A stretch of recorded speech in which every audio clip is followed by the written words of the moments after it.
dalam ni. Masukkan tali dalam lubang mata kail ni. Tarik.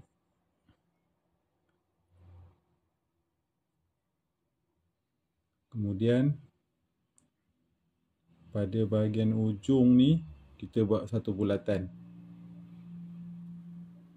Dan yang bahagian panjang ni kita lilit pada mata kail.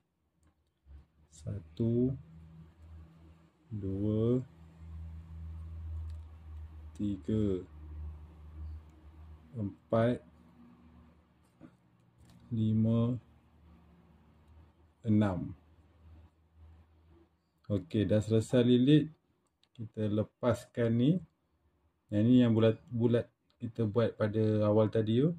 Ambil yang bahagian ujung kita lilit kat mata kail tu, kita masuk dalam ni. Kemudian kita tarik ujung tali utama ni. Tarik sampai rapat. Yang tali bawah ni pun kita boleh adjust.